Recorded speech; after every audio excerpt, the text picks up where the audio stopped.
Hello, and welcome to the second season of Ruffells Ad Break. In this episode, I have a chat with Chris Childerhouse. He's a creative director in Ideas Machine. His words, not mine. Chris told me about understanding the audience, having thick enough skin to survive the industry, and what makes a good brief.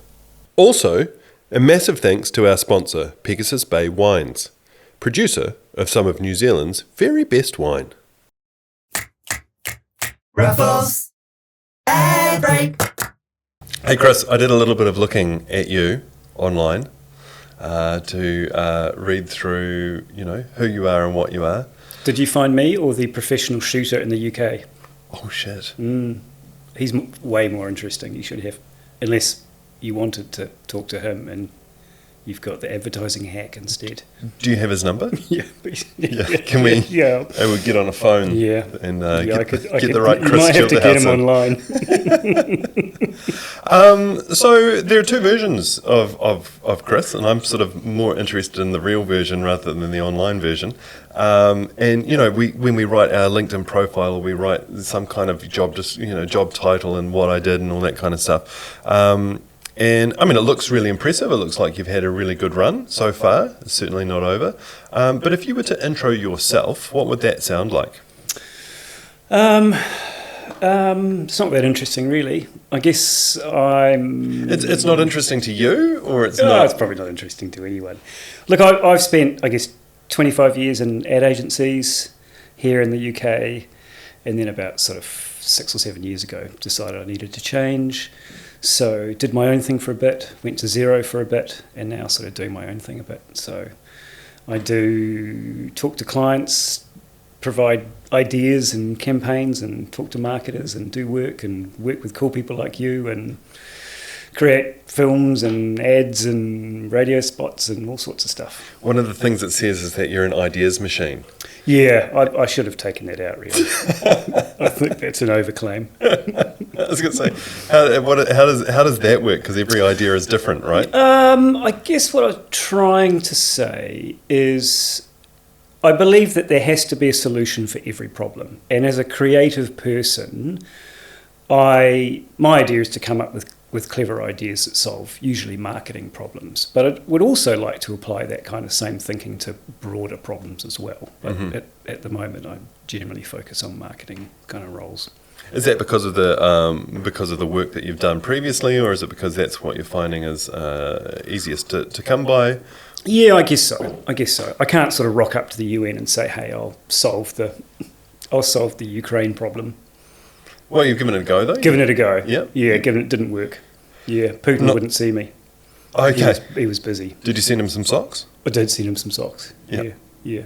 What was that about? What was that? I think sometimes, I could be wrong on this, but sometimes I think as living in the creative world, we work on a lot of corporate or commercial projects where the outcome is to make people love a brand, or to make people love a product, or to see a value that maybe they haven't seen in something before, and ultimately it sort of hinges on whether or not that product or service or brand makes more money.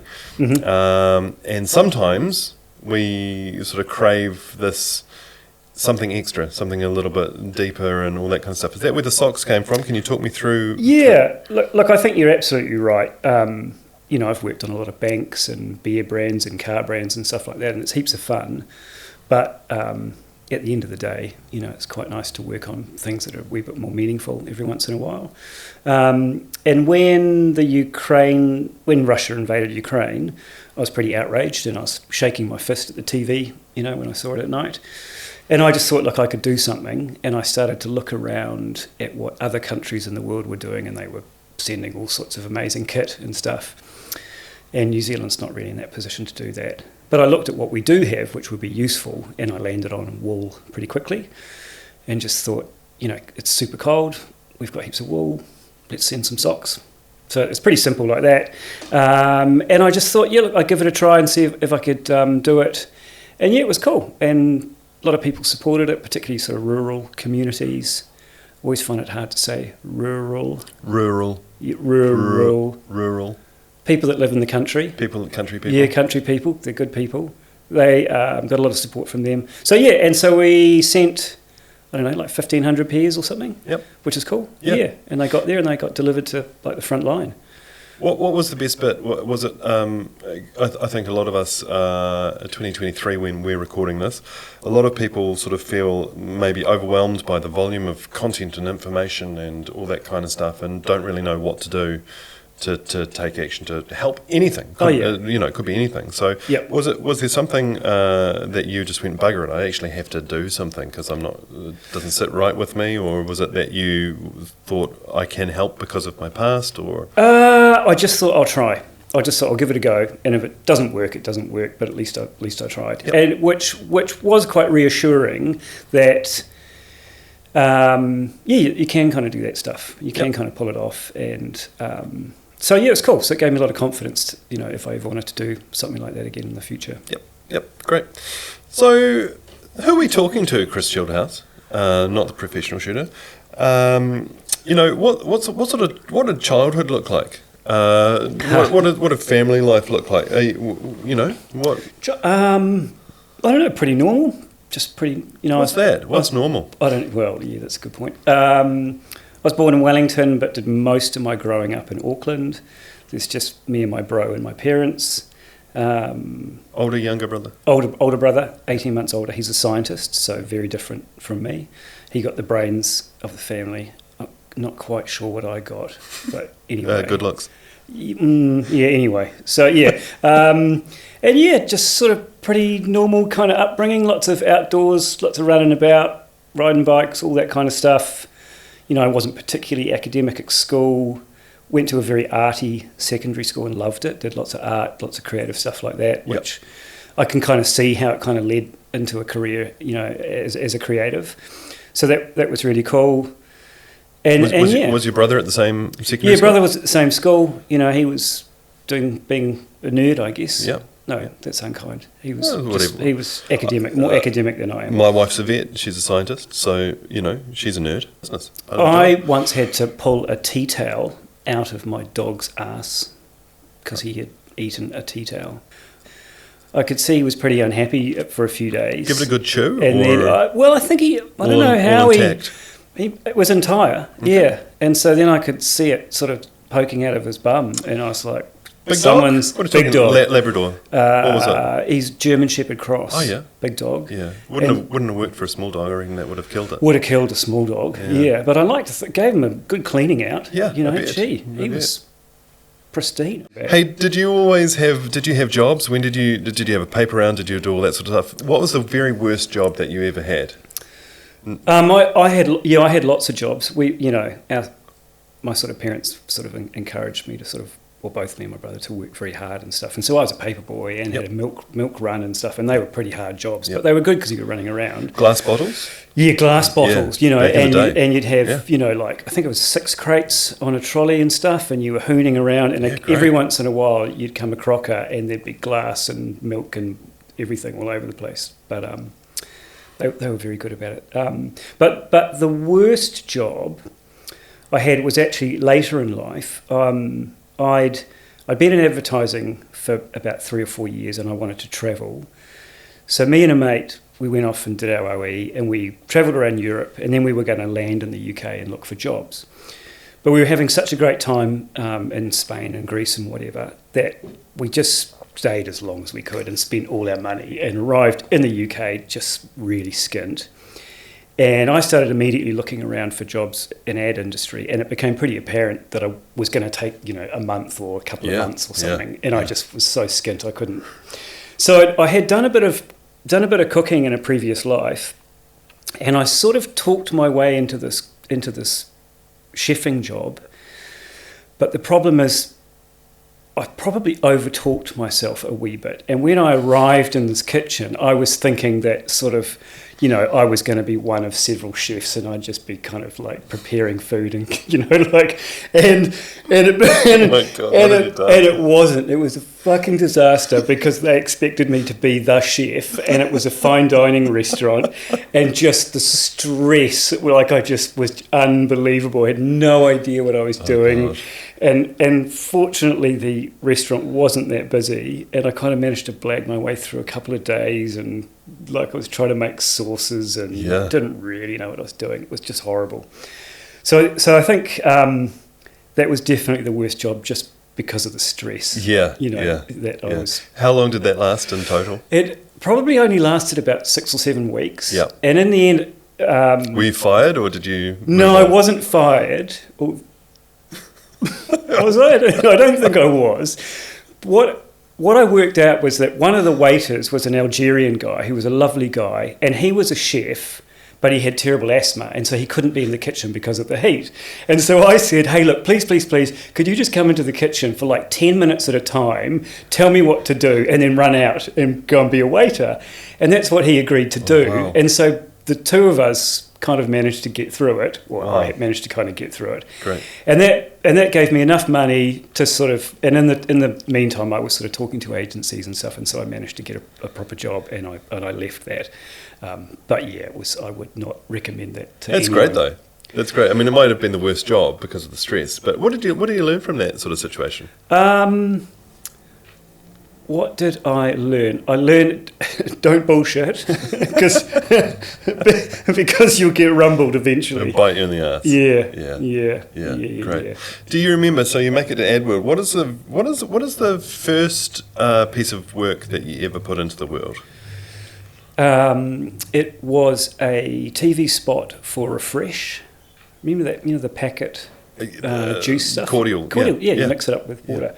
So this was back in the mid to late 90s, and the idea was it was these two guys, sort of like English Patient style, crawling through a desert, and all their blazing hot sun, all that kind of stuff. And they end up, and there's a picture of and they get to the point they're almost water. about to die, right? And they pull out a pitcher and they put in the Refresh, and this cloud appears above them and fills the pitcher with water. I remember it. Yeah. All right. Yeah. Yeah, Cool. crazy. Yeah. Cool. That was the first awesome. ad I ever made. Yeah. That was the first bit. Yeah. Oh, look at that. Yeah. Yeah. So I quite like that. And how did you find your way into that? Were you copywriting it? Were you creative director? Yeah, I What was were you doing? I was copywriter. So that was my first agency, which is at FCB in Auckland, which is a great place to start. And I had great senior creatives that I could learn my craft off, and they were really kind to me with their time. And I had a partner, and just like all creative teams, we got briefed on it and came up with that idea and got it made. So, Fantastic. That leads very nicely into. Thanks for the segue. Let's talk about briefs. Oh yeah. Okay.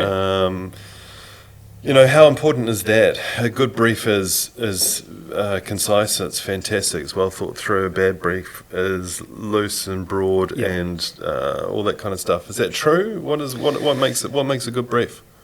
Yeah, I think that's probably true. I guess a good brief has just enough information, with some little interesting sort of insights in it to sort of spark the creative process.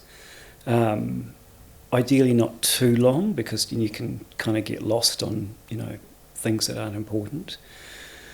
But yeah, I think the work that I've probably been most happy have probably come from a good brief, where it's a tight brief, and there's some lovely insights in there that reveal something about the audience or the category or the sector or something like that that you can kind of leverage off. Yep.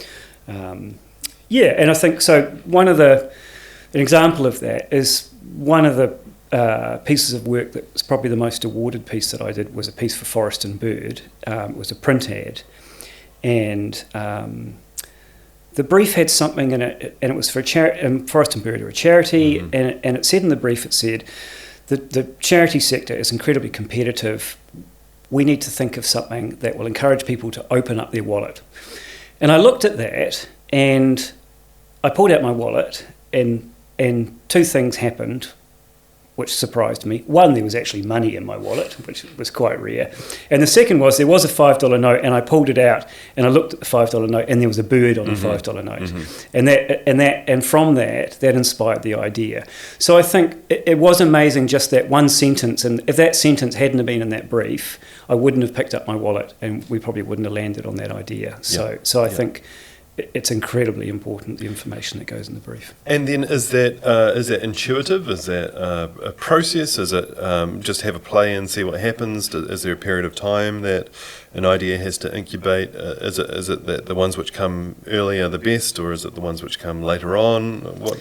Yeah, I'm not sure. I tend to think you have the obvious ideas first, and you kind of need to get them out of your system. That's what I think, But I've also had ideas in the first 5 minutes which have gone on to make, and they're really good. So not always. But yeah, I tend to think that you just have to put in the graft, and you have to get the obvious ideas out first. And then when they're all sort of put out, then you sort of have to work a bit harder to get the other. I don't know. Do you find that as well? Yeah, I've got a friend who always says, this is the bad version. Oh, yeah. So, and it's sort of like a thinking piece, and as he's testing or looking for some sort of pushback or somebody to bite onto something, he'll say, here's the bad version, and it's the most obvious. Yeah. But it's more like if you throw that out there, see if there are any nibbles. Is there anything in that kind of idea which talks to a broader idea? And yeah, I think that is true. I think there's often an idea in the obvious, but it might not be the one you end up going with, but you might need to explore that before you find something different. Yeah, and sometimes you've got to circle back, right? Yeah. Sometimes you have a brilliant idea up front, but you've still got to go through everything else to be sure that that's still the best idea. And then sometimes the deeper you go, it gets too smart. The idea gets too kind of overworked or contrived almost, and it's like, well, actually we're just selling juice, you know, or I think you can overthink stuff. For sure. Hey, so whole raft of agencies. You've gone out. You worked for Xero, so you've done agency side, you've done client side. You now, I guess freelancing and all that sort of stuff. Where is the commonality? Are you now a master interpreter because you've seen both sides of it? Are you a translator, or are you just interested in pyrotechnics? I mean, interpreter. What is the bit? What have you learned? It's a good question. Look, I mean, I don't know. All those roles, the commonality in all those roles was I was trying to help brands reach their audience, to grow their brand and ultimately make sales, I guess, and that hasn't changed, whether it's in-house or agency or working for myself. Often it's just the scale that kind of changes, but it's still exactly the same sort of thing. You're still trying to find the message that your audience can relate to, or they find kind of meaningful, or it just stops them, for a millisecond, to think, oh, there's something going on here with this brand, or there's something that in this message that relates to me. I think, and that's across all those roles. And are you thinking about sales at that point? Are you thinking about how does this convert to dollars? Yeah, well, I guess at some points, it depends where you are. If you've got a new brand or something, and you're just trying to create awareness, and no one knows about you, then that's very different, to having a established brand where you have, like a Xero, which has. It's much larger. They have, more work streams depending where you are in your relationship with that. Whether you're an accountant or whether you're a small business, where you are you just starting out? Have you been there for a long time? Or are you not yet? You haven't sort of switched over yet, and those are all sort of slightly different messaging and different weights from that sort of engagement right down to sort of more sort of factual, just give them the information they need kind of thing. Yeah, it's funny. I think sometimes, and the difference between working lean or working for yourself and working agency with lots of extra bodies to pick up the slack and all that kind of stuff is trying to apply the correct resource to every job, and sometimes even within that client, project by project, sometimes it's a campaign and it's we're going to push some dollars behind this, and we're going to get big media spend behind it, and we're going to go hard on this one. Yep. And then sort of then we've got this little portion down here, which is for a new product or whatever it is. How do you balance that? Because obviously if you're used to doing the big fun stuff, Yep. Can that little stuff still be fun? Look, absolutely. And often the little stuff is more fun, because when the budgets get tighter, you need to be sort of almost more creative, because then it's not just about the idea in terms of the execution, it's also the media that you use and channels and whatever, because you don't have billions of dollars to spend on TV campaigns or that sort of stuff anymore. Yep. And that's kind of how I roll now. So with just being me, I'll talk to a client, work out what they kind of want, work out what they want to get out of this, and then I'll bring the people around me that I need to make it happen. So I'll usually do all the ideation and the copywriting. But if it's like, you just want a website build, fine, I'll write the website and I'll bring on a website builder. We bring on a photographer, we might bring on a designer or something like that. Yep. If it's a social campaign, fine, bring on a photographer and, like people like you guys, bring on Ruffells or something. Or if it's TVC, again, talk to you, bring on another art director, producer, something like that. Yep. I just sort of scale up and down my offering to the job. So does it work? Is that better or worse than full scale agency? Well, it must be. I mean, it must be stressful if you're in an agency and you've got a whole lot of people that are pulling a salary and you've got to find jobs for them, right? And that's also the same in-house, where you have teams of designers and writers and things like that, where 60-70% of the time they're busy, but the rest of the time they're twiddling their thumbs, mm-hmm. and you've got to try and find a job for them, and which is not the most efficient way of doing it, of course. Yep. So that's the model that I kind of operate, which I just explained.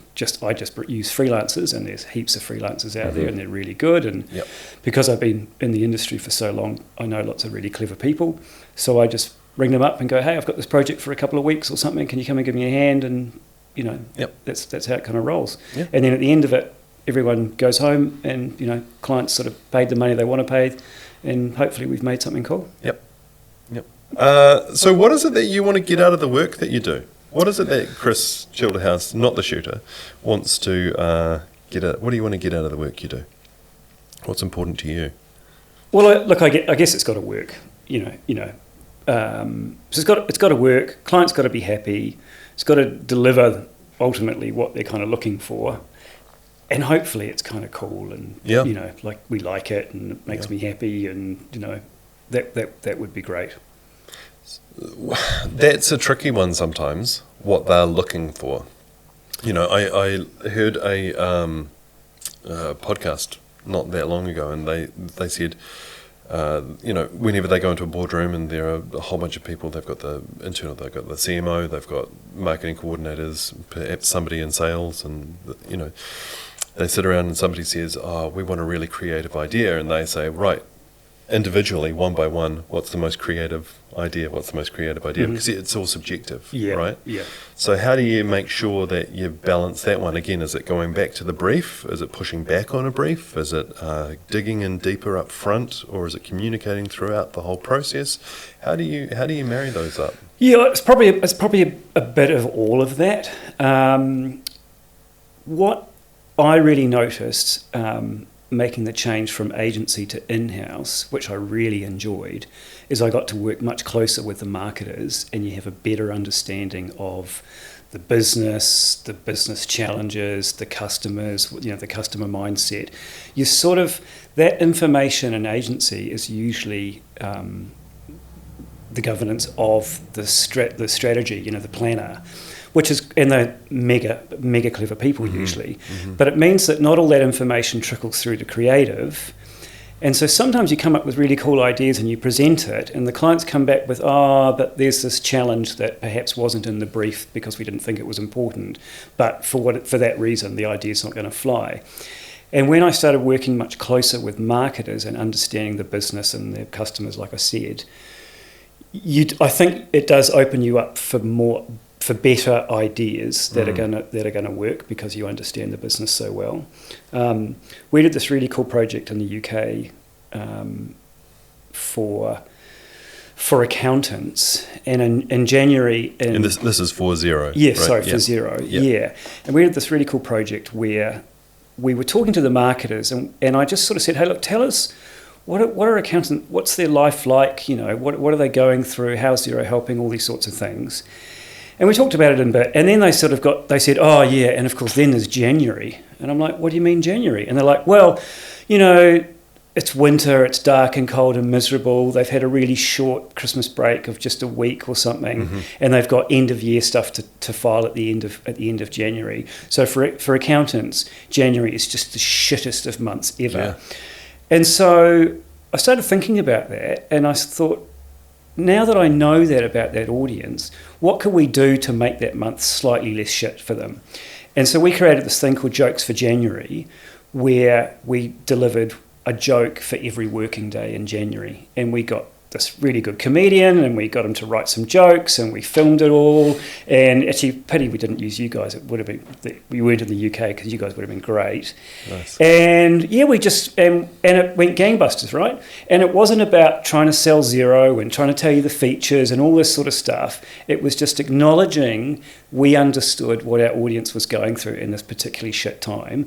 And for 60 seconds out of their horrible day, they got a laugh, and it was tailored to accountants and bookmakers, you know, bookkeepers, sorry. Yeah. So, you know, and it just went nuts, and we got incredible scores, you know, built brand love. Like, it was great, you know, it was really cool. And we were happy because we made a comedy series, you know, like aimed at accountants, which sounds weird, but if it's funny, it's funny. But it was funny, man. It was funny, and it worked. And we were like, cool. And I would have never have got there unless I understood our audience better, which came from, you know, working closer with the marketers. Yeah. That's a common theme, though. You like to have a laugh, or it seems you like to have a laugh. We've worked on stuff, and you know, it's pretty light-hearted. And I mean, but are we no longer good at that? Do you think, you know, people are too safe? I mean, if we're not laughing, we know that you've got to enjoy yourself at school. If you're a kid, you've got to have fun to learn, right? Yeah.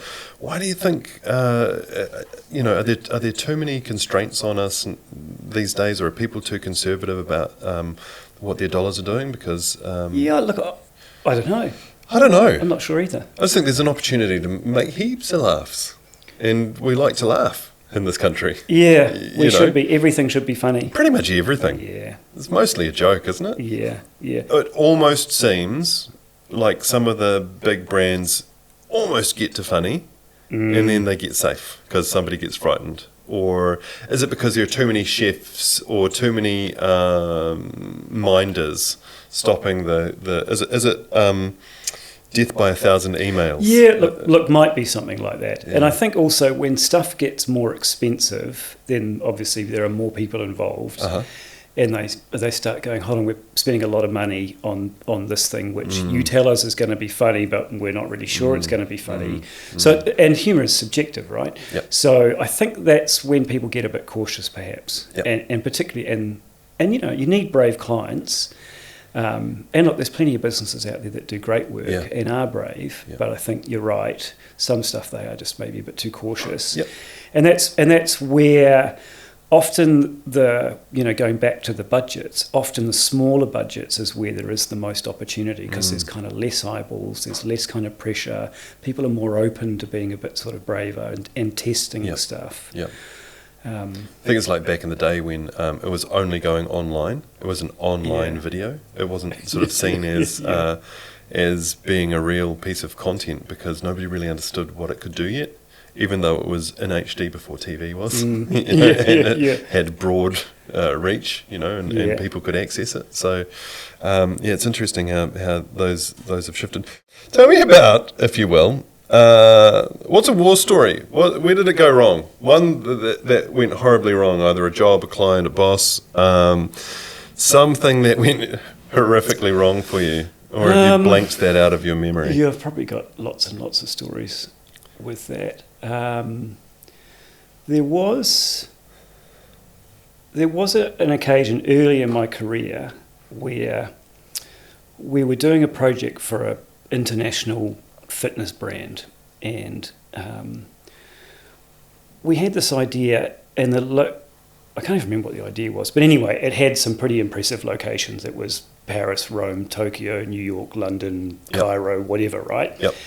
Was this going to be this epic shoot? And TV spot? Yep, TV spot and big budgets, and myself and my art director were going to travel to all these locations with film crews and shoot in all these locations. It was going to last sort of 8 weeks. Great.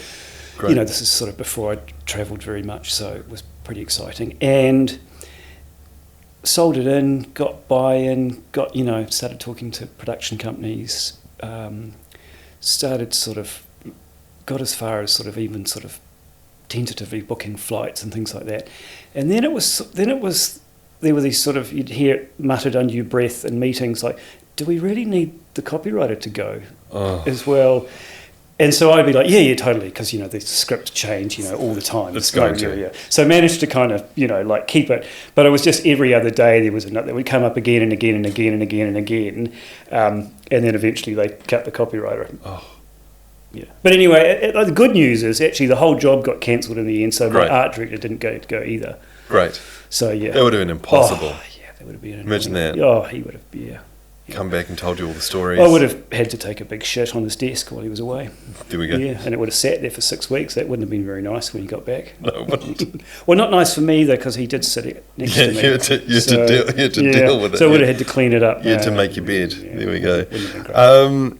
Is there anything that you wish that you had had the courage to say that you might maybe share with a colleague at the pub about the industry, or about how the way that we work, or how, you ever had one of those? No, I don't think so. You always just said it, or bottled it up, and I don't. It's emotionally repressed. Look, I think early on in my career, like I said, I worked with some really good senior creatives who I learnt my craft from, and one of them, I think it was Murray Watt, said, in advertising, disappointment is just around the corner.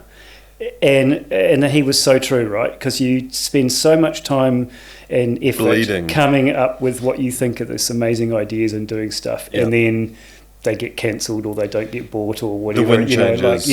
We're going in different directions. Exactly. And so 99% of all the amazing ideas you would have had in your life never get created. Mm-hmm. And so I think that was a good lesson, right? And that teaches you to have thick skin in this industry, which is important. Yep.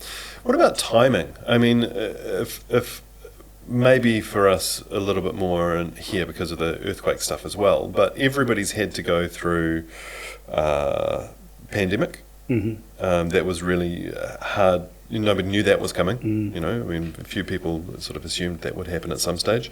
Global recessions, whether that's GFC or whether that's the most recent one. What about timing? Is timing important for ideas? Is it just something you've got to work around? I mean, there's stuff which is out of your control. How do you juggle that? How do you wish clients would behave at certain times? I mean, I don't know how to answer that. Well, I mean, I don't know. The pandemic, let's hope that was a one-off.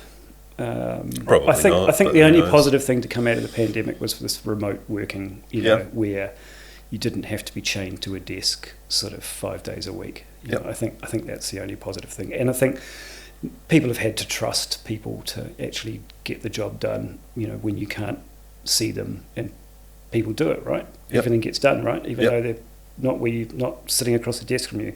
So I think that's kind of great. And I guess in terms of timing, maybe the industry and everyone else is kind of growing up a wee bit, because 5 years ago, if I was to ask to work from home, I was always told no, you had to be at work. So that's good. Yeah, I think that's a good thing. Right. It's a good thing. Yeah.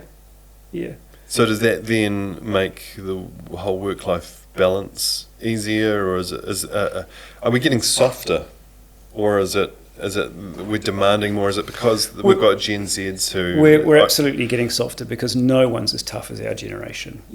We had to eat razor blades for breakfast. Lick road clean with tongue. We did. We did. I'm constantly kind of trying to evaluate where are we now? Where have we come from? Where do we think we might go? Oh yeah. How do we balance that out? Because obviously needs and requirements for not just for clients but also for ourselves and for staff. Yeah. You know, everything changes. You know, I've definitely learnt way more from Grace and her TikTok accounts about, you know, a certain age group and how they see the world and perceive the world. And that's very real to them. So to not take that into account, you're a bit of a dick. Yes. So, but then if you're kind of at the other end of things where, you know, you've finally worked out how the Facebook works. You know, this TikTok is like the last thing in the world you want. So there's kind of a little bit of an intolerance there. But they're all channels to market. You know, there's future demand there. If you don't accept that, you know, change is coming, then you're potentially doing yourself out of, you know, a whole piece of work which might be really cool. Yeah, look, totally agree. And I think the way that you guys operate is quite nimble, which is really good. Like, you know, the projects that we've done, we can shoot kind of longer format stuff, lots of shorter kind of stuff, you know, stills as well as we're going. And then I think that gives us heaps of options when we go through stuff later on. We're like going, and we go, oh, look, there's lots of sort of 5-second stuff that we can use. You know, there's the longer stuff.